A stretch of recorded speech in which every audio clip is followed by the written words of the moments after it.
Today we'll be learning about the principle of inheritance and variation. Okay, so I would suggest before going to learn this chapter, please read at least one times the molecular basis of inheritance, as the chapters are topics are very correlated. The first thing that we have to know about the Mendel's work. Okay, so Mendel is called the father of genetics, that everyone knows, and he took 7 years to complete his experiments, and he did his experiment in mid 19th centuries, that you can see. Second things, he did hybridization experiments on pea plant. So if we say the scientific name, that will be Pisum sativum. Okay, the hybridization, that means he used the artificial method of pollination. Okay, that means he used the bagging techniques and as well as the emasculation of the anther. Okay, and Mendel was introduced maths and statistics first time in the biology. So এই জন্য কিন্তু আর কি ওই টাইমে যারা আর কি সিলেক্টরসরা ছিল, যারা আর কি রিভিউ করতো এইসব বিষয়ে, তারা কিন্তু ঘাবড়ে গেছিল ম্যাথস আর স্ট্যাটিস্টিক্স কি করছে এরকম বায়োলজির মধ্যে। ঠিক আছে, এবং আমরা যে বলি যে মেন্ডেলের যে ক্রেডিবিলিটি অনেক হাই ছিল, কি জন্য হাই ছিল? তার ডেটা সাইজ খুব বেশি ছিল। That means he grew thousands of papers. Okay, এইটা খুব ইম্পর্টেন্ট এই টপিকটা, যে sir Mendel made pure lines in pea and use contrasting traits for his experiment. Like pure line means true breeding variety. True breeding variety means first we have to know about this is called the homozygous dominant. T and T is called the homozygous dominant, and small t homozygous recessive. Okay, and capital T small t heterozygous dominant. Okay, when we are making the pure lines, we have to take the only dominating or recessive character, homozygous dominating or homozygous recessive. So if we cross homozygous dominating to homozygous dominating, this is gamete and this is F1 generation. So we can see F1, F2, F3, F4. In every generation we can get only pure tall. Okay, pure tall, that means homozygous dominant. And in other hand, pure dwarf plant, we can say this is called the homozygous recessive. And if we cross with homozygous recessive parents, like as a male and female, so we can get in every generation the homozygous recessive. The last thing that is very important, means Mendel যেসব বিষয়ে কথা বলেছিল, যে result দিয়েছিল, এটা কোনো তুক্কা ছিল না। That was not unsubstantiated ideas, because ওর বেসিসে মেন্ডেল কিন্তু আমাদেরকে অনেক দিয়েছিল, আমাদের রুলস দিয়েছিল অফ ইনহেরিটেন্স, যেখানে বলেছিল Mendels how characters are being transmitted from one parents to offsprings. Okay, so এবার আমরা জানবো যে মেন্ডেল কোন কোন আর কি ক্যারেক্টার নিয়েছিল। ওকে, সো সবাই জানি 7টা ক্যারেক্টার নিয়েছিল। তো একটা যদি ক্যারেক্টার হয়, তার দুটো ট্রেট আছে, একটা হচ্ছে ডমিনেটিং ট্রেট, একটা হচ্ছে রিসেসিভ ট্রেট। ওকে, সেরকম সিড শেপ রাউন্ড আছে, রিঙ্কেল আছে, অ্যান্ড সিড কালার ও yellow and green, and seed coat colour green and white. Pod shape is inflated, and another you can say the recessive trait is constricted, and pod color green and yellow, and position of the flower is axial and terminal. So তো এখানে total কটা character নেওয়া হয়েছে? 7টা character নেওয়া হয়েছে। Total traits কটা? 40। একটা ক্যারেক্টারের মধ্যে দুটো করে ট্রেট আছে, একটা ডমিনেন্ট, একটা রিসেসিভ। ওকে, তো টোটাল পিওর লাইন্স এখানে কিন্তু 14টা তৈরি হয়েছে। আমরা জানবো মোনোহাইব্রিড ক্রসটা কি।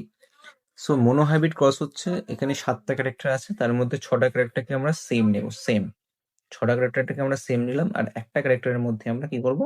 ট্রেট ক্রস করাবো, দেখার জন্য যে কিরকম কিরকম চেঞ্জেস আসছে। তো cross to understand the inheritance of one character. Okay, all characters are kept same in 2 selected parents except one character. So এখানে প্যারেন্ট আমরা নিয়েছি একটা হোমোজাইগাস ডমিনেন্ট, আর একটা প্যারেন্ট নিয়েছি ফিমেল নিয়েছি হোমোজাইগাস রিসেসিভ। তো গ্যামেটস হবে এখানে একটাই গ্যামেট তৈরি করবে, কারণ ধরো হোমোজাইগাস, তো এখানে ক্যাপিটাল টি, এখানে স্মল টি।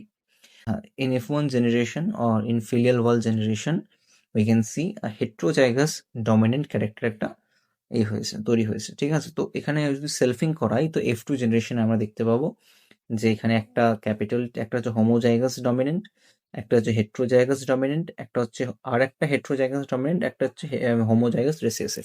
তো এটাকে আমরা পুনেট স্কোয়ারের মাধ্যমে আর কি আমরা এটাকে আমরা আর কি রিপ্রেজেন্ট করি। তো এখানে আমরা ফিমেল লিখলাম, এখানে মেল লিখলাম। তো ক্যাপিটাল টি এটা, ক্যাপিটাল টি স্মল টি এটা, স্মল টি ক্যাপিটাল টি এটা, অ্যান্ড স্মল টি এটা। তাহলে এবার আমরা জানবো যে ফিনোটিপিক অ্যান্ড জিনোটিপিক। ফিনোটিপিক হচ্ছে যেটা আমরা বাইরে থেকে দেখছি। ওকে, সো দেখো বাইরে থেকে তো এটাও টল কেন, এই ক্যাপিটালটি তো নিজেকেই আর কি এক্সপ্রেস করবে, এখানেও ক্যাপিটালটি নিজেকে এক্সপ্রেস করবে, এখানেই ক্যাপিটালটি নিজেকে এক্সপ্রেস করবে। তো এখানে হয়ে গেল জিনোটিপিক। টল চলে আসলো তিনটে, অ্যান্ড ড্রফ কিন্তু একটাই আছে, দেখো স্মল টি, তার জন্য এখানে 1, 3:1। বাট জিনোটিপিক রেশিও এখানে আমাদেরকে দেখাচ্ছে homozygous dominant, heterozygous dominant and homozygous recessive. তো এখানে 1:2:1। ওকে, এবার আমরা জানবো হচ্ছে ফ্যাক্টরের বিষয়, যেটা আর কি আমাদেরকে মেন্ডেল বলেছিল যে Mendel propose that something being pass down unchanged from parent to offspring through the gametes over the successive generation, and he is call this as factors. Okay, এই ফ্যাক্টরকে আমরা এখন কি নামে জানি? জিন নামে জানি, অবভিয়াসলি জিন নামে জানি। তো একটা ক্রোমোসোমের মধ্যে জিন থাকে, ঠিক আছে। ক্রোমোসোম কি আসলে ডিএনএ প্যাকড হয়ে ক্রোমোসোম, ধরো এখানে ডিএনএ আছে, ডিএনএ প্যাক হয়ে আমাদের ক্রোমোসোম তৈরি করবে। ওকে, তো এই যে ক্রোমোসোমের মধ্যে কি থাকে? ডিএনএ থাকে, অ্যান্ড ডিএনএ মধ্যে কি থাকে? জিন থাকে, ঠিক আছে। এবং এই ক্রোমোসোমের মধ্যেই কিন্তু কি থাকে? লোকাস, একটা লোকাস পারফেক্ট একটা প্লেসে, একটা পার্টিকুলার প্লেসে, ধরো এটা যদি ক্রোমোসোম হয়, তো ক্রোমোসোমে একটা পার্টিকুলার প্লেসে লোকাসে কি থাকবে? তোমার অ্যালিল থাকবে। অ্যালিলের কথাটা আমি পরে বলছি। হ্যাঁ, তো জিন হচ্ছে একটা ইউনিট অফ ইনহেরিটেন্স। এটা কি না, এখানে পাস হয়, এর মধ্যে সমস্ত কিছু আর কি কোড প্রেজেন্ট থাকে ফর প্রোটিন, ফর এভরিথিং। জিন হচ্ছে একটা ডিএনএ সেগমেন্ট, ওকে, সেটা কিনা কোড করতে পারে। যদি আমরা ডিএনএ থেকে আরএনএ যাই, যেটাকে আমরা কি বলবো? ট্রান্সক্রিপশন বলবো। অ্যান্ড যদি আরএনএ থেকে আমরা প্রোটিন বানাই, সেটাকে আমরা ট্রান্সলেশন বলবো। তাহলে জিন কাজে কোড করছে আরএনএ অ্যান্ড প্রোটিন। ওকে, তো অবভিয়াসলি এটাকে আমরা কোথায় দেখতে পেয়েছিলাম? সেন্ট্রাল ডগমাতে দেখতে পেয়েছিলাম। ওই জন্যই বলেছিলাম একবার molecular basis of inheritance division করতে। সো এবার test cross and back cross, very important. তো এখানে ব্যাক ক্রসটা আগে আমরা দেখি। ব্যাক ক্রস হচ্ছে যে কিছুই না, ধরো এটা প্যারেন্ট আমরা দুটো নিলাম, একটা হচ্ছে হোমোজাইগাস ডমিনেন্ট আর একটা হচ্ছে হোমোজাইগাস রিসেসিভ। ওকে, কেন স্মল টি আছে, হোমোজাইগাস রিসেসিভ। যদি আমরা এখানে সেলফিং যদি ক্রস করাই, নট সেলফিং, যদি ক্রস করাই, তো এখানে একটাই আর কি গ্যামেট তৈরি হবে, সেটা হচ্ছে ক্যাপিটাল টি, কেন এটা হোমোজাইগাস কন্ডিশন। তো এখানে হচ্ছে সেরকম একটাই হবে। তো এখানে চলে আসলো একটা heterozygous condition, heterozygous dominant condition. Okay, তো এটাকে যদি আমরা সেই আর কি প্যারেন্টের সাথে আর কি যদি আমরা ক্রস করাই আবার, তাকে আমরা কি বলবো? ব্যাক ক্রস বলবো। বুঝে গেছে? এবার চলে আসবো test cross, very important. Test cross very important. শুধু এখানে আমরা জানবো যে ধরো তোমাকে একটা প্লান্ট দেওয়া হচ্ছে, ঠিক আছে। প্ল্যান্টটা বাইরে থেকে দেখতে লাগছে আর কি লম্বা প্ল্যান্ট দেখতে লাগছে, সেটা শর্ট হয়নি, পি প্ল্যান্টের কথা বলছি। তো সেটা আমাকে আমাকে দেখতে হবে যে এটা কি হেট্রোজাইগাস কন্ডিশন নাকি এটা তো হোমোজাইগাস কন্ডিশন। তো to test whether a plant is heterozygous dominant or homozygous dominant, এটা আমরা দেখবো। কি করে দেখবো? এটা দেখার জন্য আমাকে কি করতে হবে? To cross a plant with homozygous recessive parent. তো ঠিক আছে, তো এটাকে আমি একবার লিখে দেখাচ্ছি, তাহলে সুবিধা হবে জিনিসটা। কি করছি? টেস্ট ক্রস করছি।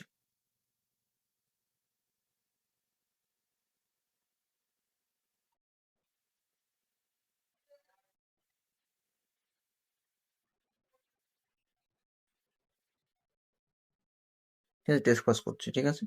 তো দুটো আমাকে প্ল্যান্ট দেওয়া হচ্ছে, একটা ক্যাপিটাল টি, একটা ক্যাপিটাল টি, একটা ক্যাপিটাল টি স্মল টি, ঠিক আছে। তো আমি দুটো প্ল্যান্ট কি আমাকে দেখে কি লাগছে? দুটো প্ল্যান্টকে দেখে লাগছে আমাকে টল, কেন একটা হচ্ছে হোমোজাইগাস কন্ডিশন, একটা হচ্ছে হেট্রোজাইগাস কন্ডিশন। তো আমি জানি না এখন এই দুটো প্ল্যান্টই আমি জানি না যে কিরকম প্ল্যান্ট, সেটা হোমোজাইগাস টল নাকি হেট্রোজাইগাস টল। তো প্রথমে আমি গ্যামেট বানাবো। তো গ্যামেট বানাও। এখানে একটা ক্যাপিটাল টি চলে আসবে, কারণ একটাই গ্যামেট তৈরি করবে এখানে, বাট এখানে দুটো গ্যামেট তৈরি হবে, এটা হেট্রোজাইগাস কন্ডিশন। একটা ক্যাপিটাল টি, একটা স্মল টি, ঠিক আছে। এবার আমি কি করব? এর সাথে একটা কাকে সেলফিং করাবো? একটা ইউনো এর সঙ্গে আমি সেলফিং করাবো হোমোজাইগাস রিসেসিভ প্যারেন্টকে। কি করব? Homozygous recessive প্যারেন্টকে। ওকে, তো এবার দেখো এখান থেকে কি আসবে গ্যামেটে? এখান থেকে স্মল টি আসবে, ঠিক আছে। তাহলে ক্যাপিটাল টি স্মল টি, এখানে ঠিক সেরকম একটাই গ্যামেট আসবে, তো একটা ক্যাপিটাল টি স্মল টি, একটা স্মল টি স্মল টি, ঠিক আছে। দেখো এখানে কিন্তু অল জেনারেশনে আমরা টল দেখতে পাবো, দ্যাট মিনস এটা কিন্তু হোমোজাইগাস ডমিনেন্ট আর কি ক্যারেক্টার ছিল। ওকে, একটা হোমোজাইগাস ডমিনেন্ট ক্যারেক্টার ছিল। বাট এখানে দেখো একটা ড্রফ প্ল্যান্ট চলে আসে, মানে এখানে যে টল আর যে ড্রফ চলে আসবে এটা 1:1 রেশিওতে চলে আসবে। তো এই ক্ষেত্রে আমরা জানতে পারবো যে এটা একটা হেট্রোজাইগাস ডমিনেন্ট, এটা হেট্রোজাইগাস ডমিনেন্ট প্লান্ট, এটা হচ্ছে হোমোজাইগাস ডমিনেন্ট প্লান্ট। এইভাবে আমরা একটা প্লান্ট যে সেটা হেট্রোজাইগাস না হোমোজাইগাস, এইভাবে আমরা ওটাকে আইডেন্টিফাই করতে পারবো টেস্ট কসের মাধ্যমে। হ্যাঁ, সেটাই তোমাকে আমি এখন বোঝালাম। তো ঠিক আছে, তো এবার দেখতেই পাচ্ছ এখানে একটা এক্সাম্পল দিয়েছে। ওকে, এই এনসিইআরটিতে দেখে নেবে এটা। তো Mendel laws on the basis of monohybrid crosses. তো মেন্ডেল যে আমাদেরকে আর কি লস দিয়েছিল মোনোহাইব্রিড ক্রসের মাধ্যমে, সেটা প্রথম ছিল law of the dominance, and second law ছিল ল অফ সেগ্রিগেশন। ঠিক আছে। ল অফ ডমিনেন্সের মধ্যে যে প্রথম যে টপিকটা যেটা আমাদের পড়তে হবে, প্রথম পয়েন্টটা, character are control by district unit call factors. Okay, এই যে ফ্যাক্টর যেটা আছে, ঠিক আছে, এটা কি আমরা কি জানি, এটা হচ্ছে gene. Factors are occur in pair. Okay, এবার আমাদেরকে জানতে হবে যে ফ্যাক্টর যেটা পেয়ারে আছে। ওকে, এখানে কিন্তু ভালো করে বুঝতে হবে জিনিসটা। ধরো করুন, আমি এটা ক্রোমোজোম বানালাম, ঠিক আছে, সরি সরি সরি, সাপোজ আমি পেন্সিল দিয়ে বানাই, এটা ক্রোমোজোম ধরো আমি বানাচ্ছি, বাজে ক্রোমোজোম হচ্ছে, এটা ক্রোমোজোম, ঠিক আছে। এটা ধরো ক্রোমোজোম, এর মধ্যে কি আছে, জেনেটিক ম্যাটেরিয়াল আছে, ডিএনএ আছে, তার মধ্যে কি আছে, তার মধ্যে আছে আমাদের জিন। ওকে, তো জিন কি করবে, ধরো জিন একটা ক্যারেক্টারকে রিপ্রেজেন্ট করছে। এখন যে একটা যে জিনটা আছে এই ক্রোমোজোম, ধরো এটা ক্রোমোজোম নাম্বার 1, এর মধ্যে যে ক্যারেক্টারটা আছে, যে জিনটা আছে, ওর টলনেসকে আর কি রিপ্রেজেন্ট করছে। ঠিক আছে, বাট এখানে যে টলনেসটা ডমিনেন্ট হবে নাকি রিসেসিভ হবে সেটা কিন্তু কন্ট্রোল করবে কে, অ্যালিল কন্ট্রোল করবে। তো এখানে একটা অ্যালিল থাকবে, ঠিক আছে। তো এই অ্যালিলের মধ্যে দুটো ট্রেট থাকবে, একটা হচ্ছে তোমার ডমিনেটিং ট্রেট, একটা হচ্ছে তোমার রিসেসিভ ট্রেট। ওকে, তো জিনের মধ্যে ইনফরমেশন থাকবে। ধরো একটা জিন কোড করছে তোমার টলনেসের জন্য, একটা জিন আর কি তোমার কোড করছে টলনেসের জন্য। ওকে, সেই টলনেসটা সেটা কিরকম টল হবে, হেট্রোজাইগাস টল হবে নাকি হোমোজাইগাস টল হবে, সেটা কিন্তু কন্ট্রোল করবে কি একটা তোমার অ্যালিল। ওকে, তো যদি দুটো একসঙ্গে থাকে, যদি হেট্রোজাইগাস কন্ডিশন থাকে, তো একটা ডমিনেটিং থাকবে, একটা রিসেসিভ থাকবে। তো যে ডমিনেটিং থাকবে সে নিজে কি করবে আর কি এক্সপ্রেস করবে, সেটাই তোমাকে আমি বোঝালাম। ঠিক আছে, এবার আমি এক্সপেরিমেন্টাল প্রুফ যদি বলি, ধরো ক্যাপিটাল টি যে ট্রেডটা আছে সেটা ধরো কোড করছে কারেক্ট প্রোটিনের জন্য, অ্যান্ড স্মল টি যে আর কি কোড করছে তোমার এফিশিয়েন্ট এনজাইম। সো ঠিক আছে, but make normal or less efficient enzyme.